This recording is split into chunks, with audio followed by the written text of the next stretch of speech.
आज की बातचीत शुरू करने से पहले एक छोटी सी वार्निंग है। अगर आप उन लोगों में से हैं जिन्हें आसानी से डर लग जाता है या जिन्हें अंधेरे में अजीब आवाज़ें बेचैन कर देती हैं, तो आज की बातें शायद आपको थोड़ी असहज कर सकती हैं। तो ज़रा संभल कर सुनिएगा।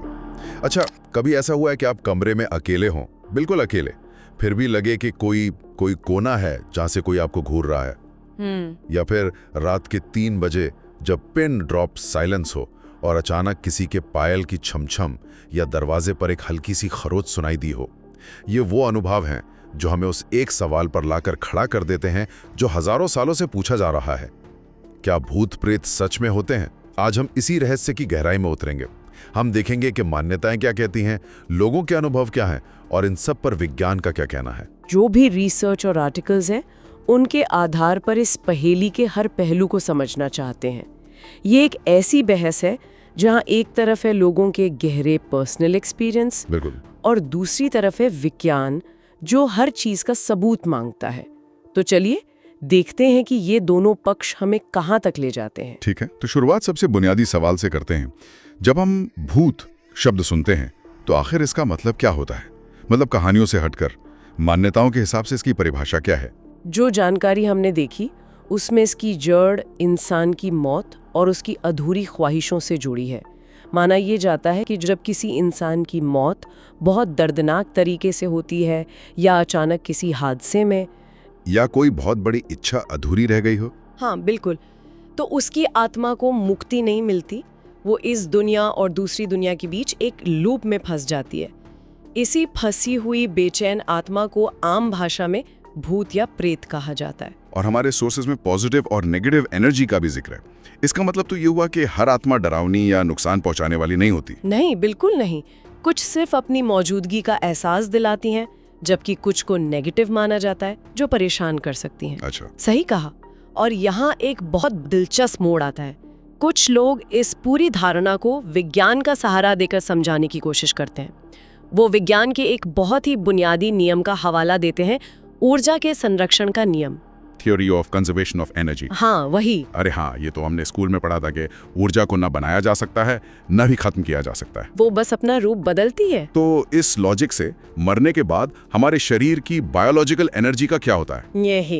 यही वो सवाल है जिसका इस्तेमाल किया जाता है। तर्क ये दिया जाता है कि जब इंसान मरता है तो उसके शरीर की ऊर्जा खत्म नहीं होती, बल्कि वो एक नए रूप में बदल जाती है, शायद एक घोस्ट फॉर्म या एक चेतना वाली ऊर्जा के रूप में। एक मिनट, लेकिन ये तो विज्ञान के नियम को थोड़ा तोड़ मरोड़ के पेश करने जैसा हुआ। ऊर्जा तो कई रूपों में बदल सकती है, गर्मी में, ध्वनि में या फिर प्रकृति में मिल सकती है। ये सीधे आत्मा बन जाएगी, ये मानना थोड़ा ज्यादा नहीं हो गया? ये मान्यताओं को वैज्ञानिक भाषा का चोला पहनाने जैसा है ताकि वो ज्यादा विश्वसनीय लगे। आपने बिल्कुल सही पकड़ा। ये विज्ञान का एक चतुर इस्तेमाल है, लेकिन असल में ये विज्ञान नहीं है। विज्ञान इस एक्सप्लेनेशन को बिल्कुल नहीं मानता, लेकिन ये दिखाता है कि इंसान हमेशा से अज्ञात को ज्ञात चीजों से जोड़ने की कोशिश करता रहा है। और ये भी जानना जरूरी है कि ये कॉन्सेप्ट दुनिया के हर कोने में मौजूद है, बस नाम और रूप अलग अलग हैं। सही बात है। हम भूत, प्रेत, पिशाच, चुड़ैल कहते हैं। मिडिल ईस्ट में से जिन कहा जाता है, पश्चिम में स्पिरिट या फैंटम। ये दिखाता है कि मौत के बाद जीवन की ये धारणा कितनी यूनिवर्सल है। यहाँ बात वाकई दिलचस्प हो जाती है, क्योंकि ये सिर्फ लोक कथाओं तक सीमित नहीं है। दुनिया भर में ऐसी हजारों जगह हैं जिन्हें हॉन्टेड कहा जाता है, जहां लोग आज भी जाने से डरते हैं। अपने ही देश में राजस्थान के भानगढ़ किले को ले लीजिए। ओह हाँ, भानगढ़। कहानियां हैं कि वहां एक रानी और एक तांत्रिक की आत्मा भटकती है और सरकार ने भी सूर्यास्त के बाद वहां रुकने पर पाबंदी लगा रखी है। और सिर्फ भानगढ़ ही क्यों, इंग्लैंड का टावर ऑफ लंदन भी ऐसी ही कहानियों से भरा पड़ा है। वहां हजारों लोगों को सजाए मौत दी गई थी, जिनमें रानियां भी शामिल थीं।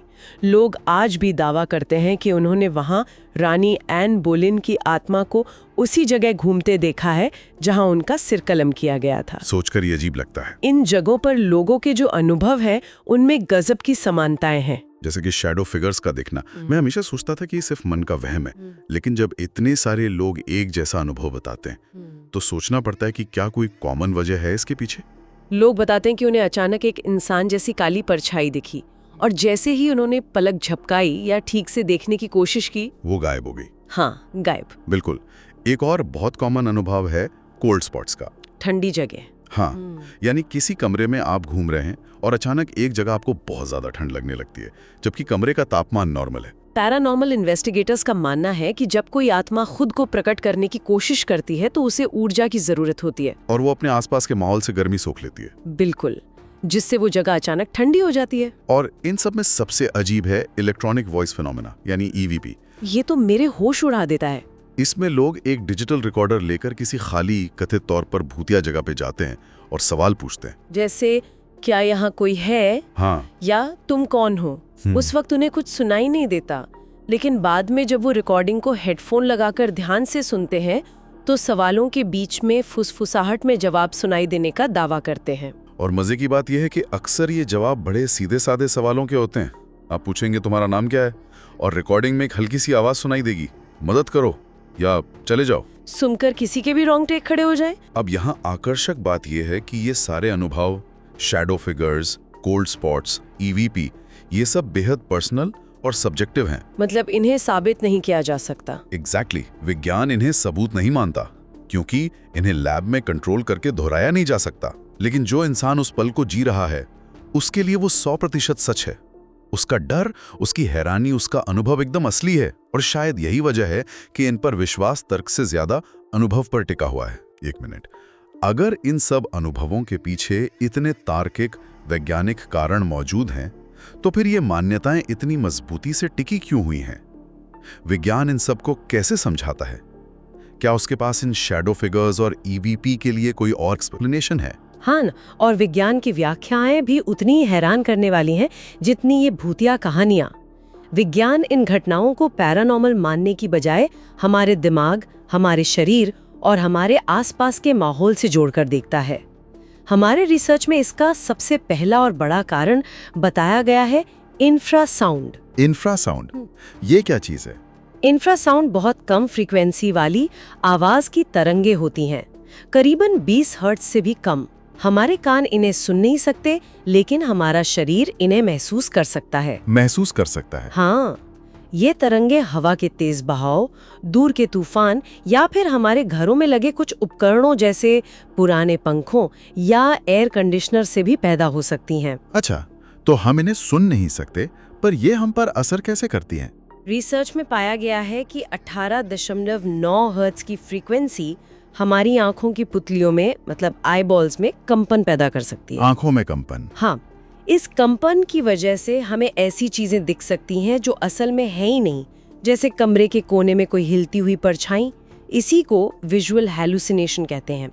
इसके अलावा इंफ्रासाउंड से बेचैनी, घबराहट और अचानक डर लगने जैसी भावनाएं भी पैदा होती हैं। अच्छा, तो हो सकता है जिसे लोग किसी बुरी आत्मा की मौजूदगी समझ रहे हो, वो असल में सिर्फ इंफ्रासाउंड का असर हो। लेकिन क्या ये हर मामले में लागू होता है? मतलब भानगढ़ किले जैसी खुली जगह में जहाँ कोई पंखा या एसी नहीं है, हाँ, वहाँ भी लोग अजीब महसूस करते हैं? क्या वहाँ भी इंफ्रासाउंड हो सकता है? बिल्कुल हो सकता है।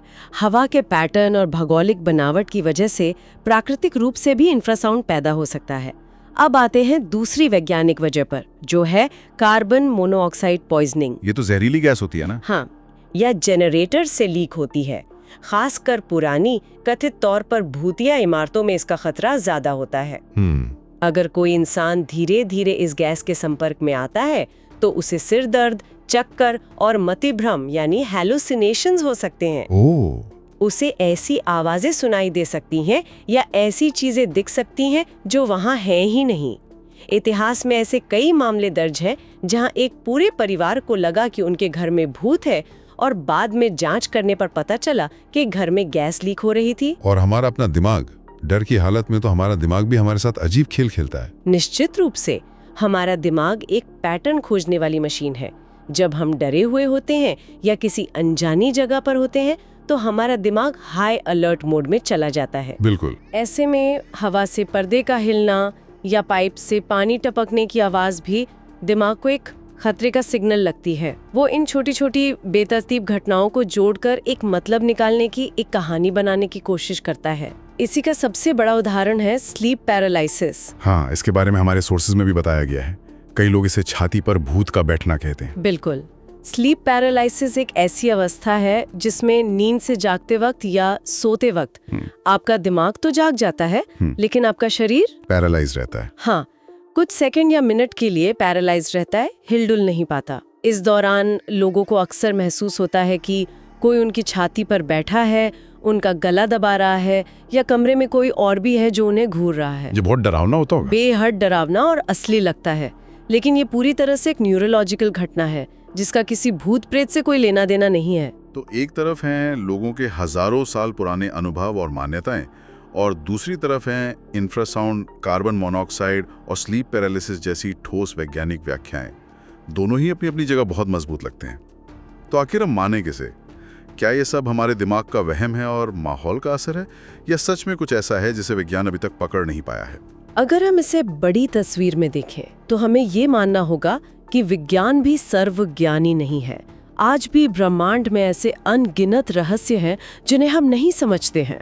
हमारे रिसर्च में क्वांटम फिजिक्स के कुछ ऐसे आइडियाज का जिक्र है जो इस पूरे बहस को एक बिल्कुल नया एंगल देते हैं। आप मल्टीवर्स या पैरेलल डायमेंशंस यानी समानांतर आयामों की थ्योरी की बात कर रही हैं। हाँ, सोचिए कि हमारे ठीक बगल में एक और दुनिया है जिसकी हवा, जिसके लोग, सब कुछ अलग फ्रीक्वेंसी पर हैं। जैसे हम रेडियो पर अलग अलग स्टेशंस बदलते हैं, पर सारी तरंगे हवा में एक साथ मौजूद होती हैं। क्वांटम फिजिक्स की कुछ थ्योरीज कहती हैं कि शायद ब्रह्मांड भी ऐसा ही है। हो सकता है कि हमारे साथ साथ इसी जगह पर, इसी समय में कई और आयाम या डायमेंशंस मौजूद हों, लेकिन हम उन्हें देख या महसूस नहीं कर सकते, क्योंकि हमारी 5 इंद्रियां उस फ्रीक्वेंसी के लिए बनी ही नहीं है। बिल्कुल। ये तो किसी साइंस फिक्शन फिल्म जैसा लगता है, लेकिन ये एक सैद्धांतिक संभावना है। बिल्कुल। स्रोत ये संभावना जताता है कि जिसे हम भूत कहते हैं वो शायद किसी दूसरे स्टेशन से आती हुई एक हल्की सी आवाज या झलक हो, एक ऐसी चीज जो गलती से एक पल के लिए हमारे डायमेंशन में दिखाई दे गई हो और जिसे समझने या रिकॉर्ड करने की तकनीक अभी हमारे पास नहीं है। ये एक दिलचस्प थियरी है। और अगर हम इसे आध्यात्मिक नजरिए से देखें तो दुनिया का लगभग हर धर्म अच्छाई और बुराई की शक्तियों को मानता है। सही है, ईश्वर और शैतान। हाँ, एक तरफ ईश्वर या पॉजिटिव एनर्जी है तो दूसरी तरफ शैतान या नेगेटिव एनर्जी।